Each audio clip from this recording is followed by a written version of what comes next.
The night seemed long. Wilbur's stomach was empty and his mind was full. And when your stomach is empty and your mind is full, it's always hard to sleep. A dozen times during the night, Wilbur woke and stared into the blackness, listening to the sounds and trying to figure out what time it was. A barn is never perfectly quiet. Even at midnight, there is usually something stirring. The first time he woke, he heard Templeton gnawing a hole in the grain bin. Templeton's teeth scraped loudly against the wood and made a quiet racket. That crazy rat, thought Wilbur. Why does he have to stay up all night grinding his clashes and destroying people's property? Why can't he go to sleep like any decent animal? The second time Wilbur woke, he heard the goose turning on her nest and chuckling to herself. What time is it? Whispered Wilbur to the goose. Probably, obbly, about 11:30, said the goose. Why aren't you asleep, Wilbur? Too many things on my mind, said Wilbur. Well, said the goose, that's not my trouble. I have nothing at all on my mind, but I've too many things under my behind. Have you ever tried to sleep while sitting on 8 eggs? No, replied Wilbur. I suppose it is uncomfortable. How long does it take each goose to hatch? Approximately 30 days. All told, answered the goose. But I cheat a little. On warm afternoons, I will just pull a little straw over the eggs and go out for a walk. Wilbur yawned and went back to sleep. In his dreams, he heard again the voice saying, I'll be a friend to you. Go to sleep. You'll see me in the morning. About half an hour before dawn, Wilbur woke and listened. The barn was still dark. The sheep lay motionless. Even the goose was quiet. Overhead on the main floor, nothing stirred. The cows were resting, the horses dozed. Templeton had quit work and gone off to run an errand. The only sound was a slight scraping noise from the rooftop, where the weather vane swung back and forth. Wilbur loved the barn when it was like this, calm and quiet, waiting for light. Day is almost here, he thought. Through a small window, a faint gleam appeared. One by one, the stars went out. Wilbur could see the goose a few feet away. She sat with head tucked under a wing. Then he could see the sheep and lambs. The sky lightened. Oh, beautiful day! It is here at last. Today I shall find my friend. Wilbur looked everywhere. He searched his pen thoroughly. He examined the window ledge, stared up at the ceiling, but he saw nothing new. Finally, he decided he would have to speak up. He hated to break the lovely stillness of dawn by using his voice, but he couldn't think of any other way to locate the mysterious new friend who was nowhere to be seen. So Wilbur cleared his throat. Attention, please, he said in a loud, firm voice.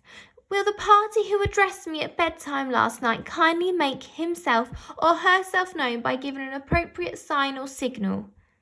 Wilbur paused and listened.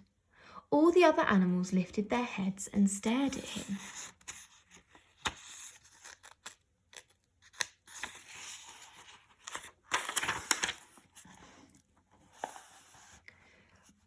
Wilbur blushed.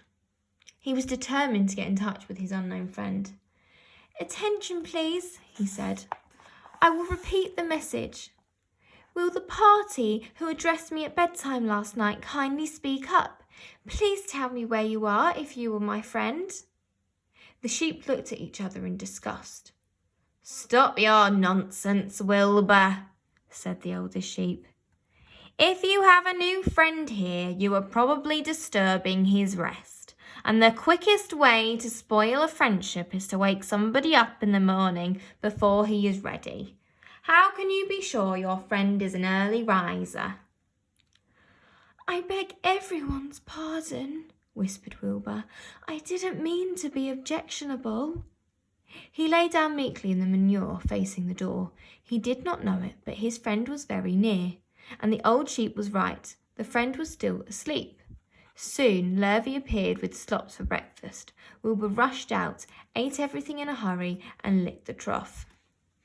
The sheep moved off down the lane. The gander waddled along behind him, pulling grass. And then, just as Wilbur was settling down for his morning nap, he heard again the thin voice that had addressed him the night before. "Salutations," said the voice. Wilbur jumped to his feet. What?" he cried. "Salutations," repeated the voice. "What are they? And where are you?" screamed Wilbur. Please tell me where you are. And what are salutations?" "Salutations are greetings," said the voice. "When I say salutations, it's just my fancy way of saying hello or good morning. Actually, it's a silly expression, and I'm surprised that I used it at all. As for my whereabouts, that's easy. Look up here in the corner of the doorway. Here I am! Look, I'm waving!" At last, Wilbur saw the creature that had spoken to him in such a kindly way. Stretched across the upper part of the doorway was a big spider's web, and hanging from the top of the web, head down, was a large grey spider. She was about the size of a gumdrop. She had 8 legs, and she was waving one of them at Wilbur in a friendly greeting. "See me now?" she asked. "Oh, yes, indeed," said Wilbur. "Yes, indeed." "How are you? Good morning. Salutations. Very pleased to meet you. What is your name, please? May I have your name?" "My name," said the spider, "is Charlotte." "Charlotte what?" asked Wilbur eagerly. "Charlotte A. Cavitisia. But just call me Charlotte." "I think you're beautiful," said Wilbur. "Well, I am pretty," replied Charlotte.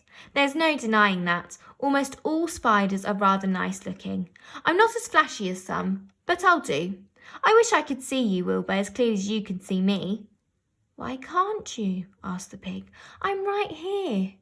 "Yes, but I'm nearsighted," replied Charlotte.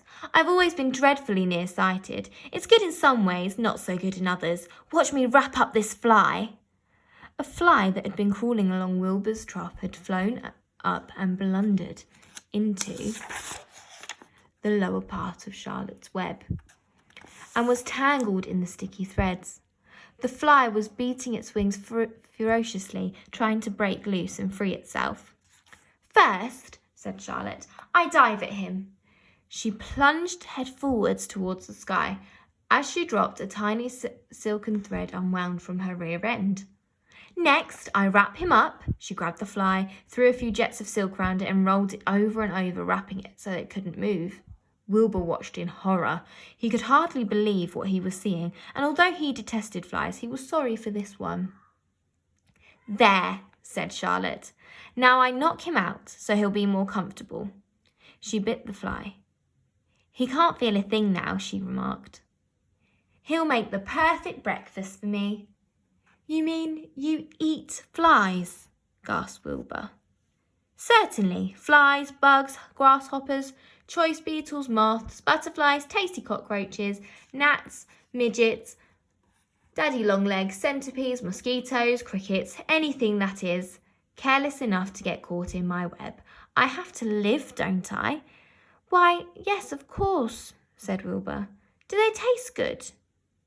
"Delicious. Of course, I don't really eat them. I drink them. Drink their blood. I love blood," said Charlotte, and her pleasant thin voice grew even thinner and more pleasant.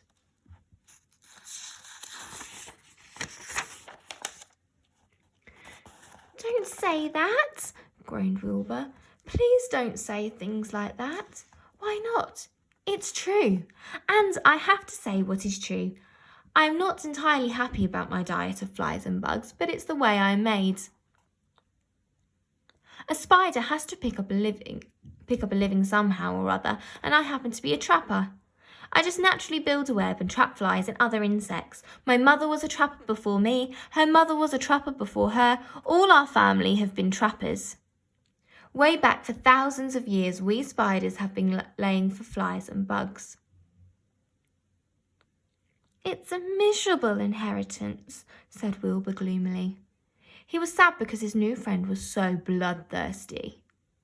"Yes, it is," agreed Charlotte, "but I can't help it. I don't know how the first spider in the early days of the world happened to think up this fancy idea of spinning a web, but she did, and it was clever of her too, and since then all of us spiders have had to work the same trick.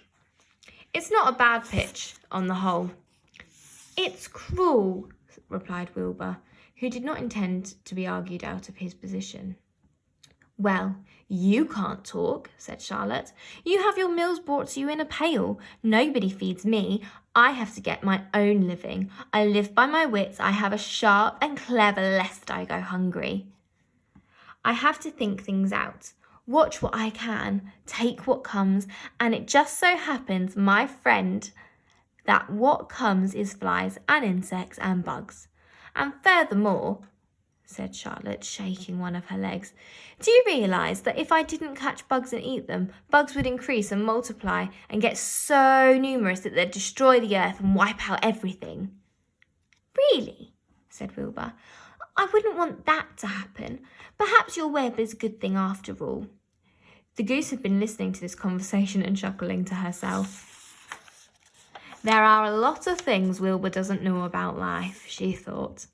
He's very innocent, little pig. He doesn't even know what's going to happen to him around Christmas time. He has no idea that Mr. Zuckerman and Larvae are plotting to kill him. And the goose raised herself a little bit and poked her eggs a little further under so that they would receive the full heat from her warm body and soft feathers. Charlotte stood quietly over the fly, preparing to eat it. Wilbur lay down and closed his eyes. He was tired from his wakeful night and from the excitement of meeting someone for the first time. A breeze brought him the smell of clover, the sweet-smelling world beyond his fence. Well, he thought, I've got a new friend, all right. But what a gamble friendship is. Charlotte is fierce, brutal, scheming, bloodthirsty, everything I don't like. How can I learn to like her, even though she is pretty and, of course, clever? Wilbur was merely suffering the doubts and fears that often go with finding a new friend. In good time, he was to discover that he was mistaken about Charlotte. Underneath her rather bold and cruel exterior, she had a kind heart, and she was to prove loyal and true to the very end.